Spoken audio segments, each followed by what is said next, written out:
The answer to that question is yes, COVID vaccination reduces transmission, but that effect is not very durable.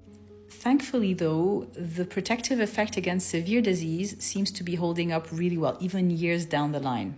So vaccination is like a fitness session for your immune system. Your immune system is put into a condition where they can safely train to fight an intruder without the intruder having to actually be present.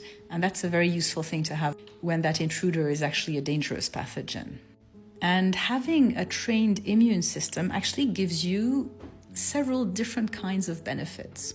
One of them is that the disease you're likely to get if you do catch the pathogen will be less severe, because an untrained immune system will not fight the pathogen as effectively as a trained one. So you will get less sick if you catch the pathogen. Sometimes to the point that you will no longer get sick at all, because you will not notice that you've been infected.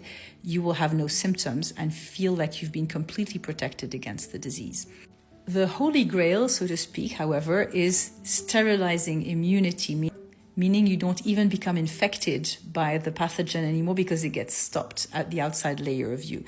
It has to be the outside layer. I mean, there is no vaccine that works in such a way that the virus sees you coming from the end of the street and drops dead on the spot, right? It will have to infect you somehow, but sometimes you can throw it out at more of the surface level and it doesn't come inside you, so to speak. Most vaccinations, however, do not do that, and the COVID vaccination does not do that. So you are able to fight the disease off more effectively, you will become less sick, but you will still become infected. However, you initially have, just after vaccination, you initially have a decrease in the risk of infection too. So there's a period of time during which your immune system gets good enough that you also have a lowered risk of infection. And you also have, if you do get infected, a lower viral load. And the viral load is one of the factors that makes you more or less infectious to others. So yeah, being vaccinated against COVID-19, against SARS-CoV-2, will mean that you will transmit the disease less to others. You will be less likely to be infected, but those effects aren't very long-lasting.